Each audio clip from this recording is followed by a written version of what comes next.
मन्नत की सांसें जैसे रुकने लगी थी। वह बुरी तरह डर गई थी और प्रिंस का हाथ कसकर पकड़ते हुए बोली, प्लीज मेरा हाथ मत छोड़िए, मैं गिर जाऊंगी। प्रिंस ने जलती नजरों से उसकी ओर देखा और ताना मारते हुए बोला, कुछ देर पहले तो तुम कह रही थी कि मैं तुम्हें छोड़ दूं, और अब कह रही हो कि हाथ मत छोड़ो। एक बात तय कर लो कि छोड़ना है कि नहीं छोड़ना है। मन्नत ने रोते हुए कहा, बस मुझे सही सलामत घर पहुंचा दीजिए, उसके बाद मैं कभी आपके साथ नहीं आऊंगी, वादा करती हूँ। प्रिंस ने गुस्से में उसे झटके से अपनी ओर खींच लिया। मन्नत उसके सीने से टकरा गई। उस पल दिल की धड़कनें तेज हो गईं, जैसे कुछ अनजाना सा एहसास हो। लेकिन अगले ही पल वह खुद को संभालती हुई दूर हट गई और खिड़की की ओर देखने लगी। कुछ सेकंड तक प्रिंस उसे यूं ही घूरता रहा, फिर उसने ठंडी आवाज में कहा, आदि खुराना से दूर रहना। यह सुनकर मन्नत चौंकी। एक्सक्यूज मी, आप क्या कहना चाहते हैं? प्रिंस ने सीधे कहा, सिर्फ इतना कि उससे दूर रहो, और अगर नहीं रहोगी तो आज तो सिर्फ टेलर दिखाया है, पूरी फिल्म अभी बाकी है।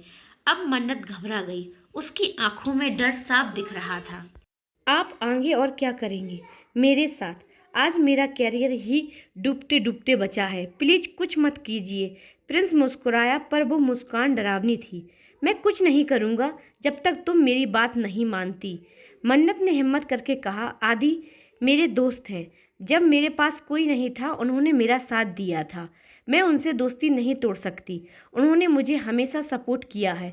अब प्रिंस का चेहरा और गुस्से से भर गया। तो सुनो, अगर वो तुम्हें सपोर्ट करता है तो मैं तुम्हें बर्बाद कर दूंगा। तुम्हें उसकी मदद चाहिए या अपनी सलामती? चॉइस तुम्हारी है। मन्नत के मन में अब उलझन थी। आखिर प्रिंस भाई इतने नाराज क्यों हैं आदि से? उसने सोचा, लेकिन तभी उसने ठान लिया, जो होगा देखा जाएगा। मुझे आदि पर भरोसा है, वो मुझे हर मुसीबत से निकाल लेंगे। यह सुनते ही प्रिंस का चेहरा सख्त हो गया। उसने दांत पीसते हुए कहा, तो तुम चाहती हो कि वो मर जाए, है ना? मन्नत की आंखें फट गईं। व्हाट? आप क्या कह रहे हैं? प्रिंस ने ठंडी मुस्कुराहट के साथ कहा, अगर तुम उसका साथ नहीं छोड़ सकती तो मैं उसे इस दुनिया से ही हटा दूंगा अपने हाथों से। ये सुनते ही मन्नत का चेहरा सफेद पड़ गया। नहीं, आप ऐसा कुछ भी नहीं कर सकते। अगर मुझसे नाराज है तो मुझे सजा दीजिए, लेकिन आदि को क्यों? उसका क्या कसूर है? प्रिंस ने मोबाइल उठाते हुए कहा, तुम अभी मुझे जानती नहीं हो। मैं कितना बुरा हो सकता हूँ इसका अंदाजा भी नहीं है तुम्हें। और अगर तुमने आदि से मिलना बंद नहीं किया तो अंजाम तुम्हारे लिए भी अच्छा नहीं होगा। इतना कहकर उसने गाड़ी रोक दी। अब निकलो बाहर। मन्नत कुछ कहना चाह रही थी, पर उसने अभी तक जवाब नहीं दिया। आदि के साथ प्रिंस ने गुस्से में चीखा, तुम होती कौन हो जो मैं तुम्हें जवाब दूं? क्या औकात है तुम्हारी? दफा हो जाओ यहाँ से। दरवाजा खुला है और मन्नत चुपचाप गाड़ी से उतर गई। उसके चेहरे पर आंसू तक नहीं बचे थे। जैसे ही वह घर पहुंची उसने पैलेस की ओर देखा और सोचने लगी, शायद अब मम्मा को भी सब कुछ पता चल चुका होगा। अब क्या कहूँगी मैं? वह अंदर पहुंची तो देखा कि अमन और सिया पहले से ही हॉल में बैठे हुए थे। जैसे ही उन्होंने मन्नत को देखा दोनों फौरन खड़े हो गए। अमन ने उसे कसकर गले लगा लिया। सिया भी पास आकर बोली, मन्नत क्या हुआ बेटा? पुलिस का नोटिस आया था, हम बहुत ज़्यादा घबरा गए थे। अमन ने भी चिंतित होकर पूछा, क्या तुम ठीक तो हो ना? कोई तकलीफ तो नहीं हुई? मन्नत की आंखों में नमी आ गई, पर उसने हल्की मुस्कान के साथ कहा, अब सब ठीक है, मैं बस थक गई हूँ, थोड़ा आराम करना चाहती हूँ। वह जाने लगी, लेकिन सिया ने फिर पूछा, लेकिन बेटा ये सब हुआ कैसे और क्यों? मन्नत रुक गई। उसकी आंखों में दर्द उतर आया। वह धीमी आवाज में बोली, बस एक गलतफहमी थी। अमन हैरान होकर बोला, ऐसी कौन सी गलतफहमी कि पुलिस हॉस्टल तक पहुंच गई?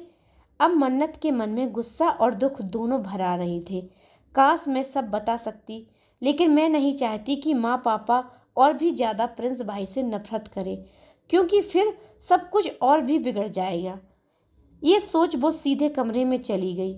इधर उसकी यह सारी बातें सुनकर अमन ने गुस्से से कहा, नहीं, बिल्कुल भी नहीं। उन पुलिस वालों की हिम्मत कैसे हुई ऐसा करने की? उन्हें इसके लिए सज़ा तो मिलनी ही चाहिए। सर के आने के बाद ही उनको सज़ा मिलेगी। सिया ने भी अपना सर हाँ में हिला दिया, लेकिन अब भी कुछ सोच रही थी। तभी उसने कहा, मुझे ऐसा लग रहा है कि मन्नत कुछ न कुछ छिपा रही है। यह सुनते ही अमन ने नासमझी में कहा, आपको ऐसा क्यों लग रहा है? इसके जवाब में सिया ने कहा, मैंने उसकी आंखों में एक खालीपन देखा है, जैसे वह अपने दिल में काफ़ी राज छिपा बैठी हो। वो हमसे बताना तो चाह रही है, लेकिन खुलकर बता नहीं पा रही है। लेकिन मैं उसकी माँ हूँ, मैं वो सारी बातें जानकर ही रहूँगी। ये कहकर वह सीधी ऊपर कमरे की तरफ बढ़ गई। वहीं अमन ने खुद से कहा, मुझे तो पहले से ही किसी पर शक है। मुझे पता है ये सब किसने किया होगा। अब मुझे सिर्फ और सिर्फ उस इंसान से ही बात करनी चाहिए। ये कहते हुए अमन गुस्से से बाहर निकल गया। दूसरी तरफ एक बास्केटबॉल कोर्ट में प्रिंस इस वक्त पूरे कोर्ट में अकेला बास्केटबॉल खेल रहा था। उसने सिर्फ एक ब्लैक पैंट पहन रखी थी। हल्की ठंडी लग रही थी, लेकिन इस मौसम में भी वह शर्टलेस था। पसीने उसकी बॉडी पर थे, जो उसे और भी ज़्यादा अट्रैक्टिव बना रहे थे। लेकिन इस वक्त उसके चेहरे पर कोई भी एक्सप्रेशन नहीं था। वह लगातार बास्केटबॉल पर गोल किए जा रहा था। दूर खड़े एक असिस्टेंट के साथ एक इंसान सब कुछ चुपचाप देख रहा था। तभी उस इंसान ने कहा, पागल हो गया है क्या ये? असिस्टेंट ने कहा, वह अपनी बहन की वजह से परेशान है। यह सुनकर उस इंसान की आंखें छोटी हो गई और उसने असिस्टेंट को घूर कर कहा, क्या तुम्हें भी लगता है कि वह उसकी बहन है?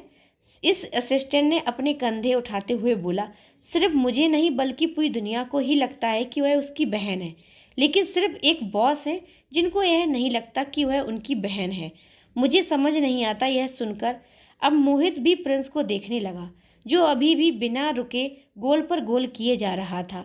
तभी असिस्टेंट ने कुछ सोचते हुए उस इंसान से कहा, वैसे सर आपको क्या लगता है? क्या आपको भी ऐसा लगता है कि बॉस के अंदर सिर्फ अपनी बहन को लेकर गुस्सा है, या बाकी वह उसकी बहन नहीं? ये इसे सुनकर मोहित ने अपना सर ना में हिलाते हुए कहा, नहीं, मुझे नहीं लगता कि वह सिर्फ अपने गुस्से की वजह से ऐसा कर रहा है। क्योंकि मैं भी अपनी बहन से नाराज होता हूँ तो सिर्फ 1 या 2 दिन गुस्सा रहता हूँ, सालों का गुस्सा नहीं। यहाँ पर बात कुछ अलग ही है, इसके इमोशन भी कुछ अलग है। और वह 19 साल से उनसे नफरत करता रहा है, जो जरूर इसमें कुछ अलग बात है। तभी असिस्टेंट ने कहा, क्या इसमें हमें कुछ करना चाहिए? मोहित ने अपनी भौहें आपस में चढ़ाकर कहा, इसमें हम क्या कर सकते हैं? मुझे बॉस को देखकर अच्छा नहीं लगता।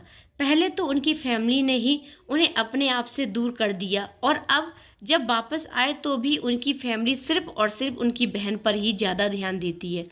बस एक तरह से बहुत अकेले हैं। मैं चाहता हूँ कि कुछ ऐसा हो जिससे बॉस का अकेलापन दूर हो जाए। यह सुनते ही मोहित ने गहरी सांस भरते हुए कहा, अगर इसका खालीपन दूर करना है तो मेरे पास बहुत सारे आइडिया हैं। उनका असिस्टेंट ने कहा, कैसे आइडिया? इसके जवाब में मोहित ने मुस्कुराते हुए कहा, आज मैं इसे ऐसी जगह लेकर जाऊंगा जहां पर यह सब उन हसीनाओं की अदाओं को देखेगा। तब यह पूरी तरह से उनमें मदहोश हो जाएगा, और इसकी दिल और दिमाग में जो नफरत और गुस्सा अभी चल रहा है वह सब कुछ दूर हो जाएगा। मोहित की यह बात सुनते ही असिस्टेंट अब हैरानी से उसको देखने लगा। फिर तभी वहां पर प्रिंस की गुस्सा भरी आवाज आई, वाटर बोतल। असिस्टेंट तुरंत जल्दबाजी के साथ पानी की बोतल लेकर सीधे बास्केटबॉल कोर्ट में बढ़ गया। इधर मोहित भी उसके पीछे पीछे कोर्ट में आया। असिस्टेंट हड़बड़ी के साथ आया, उसे पानी की बोतल दी तो प्रिंस उसे पानी की बोतल को अपने मुंह और बालों पर डालने लगा, जिससे पानी की बूंदें उसकी एब्स पर भी गिर रही थी, और वह उसे और भी ज़्यादा हॉट लुक दे रहा था। यह देखकर मोहित ने मुस्कुराते हुए कहा, तुम्हारी ऐसी हॉटनेस किस काम की, जब तक कि तुम इसे किसी लड़की पर वेस्ट ना करते। मोहित की यह बात सुनते ही प्रिंस के हाथ एक सेकंड के लिए रुक गए। सेकंड चैप्टर दूंगी अगर 20 कमेंट आए तो।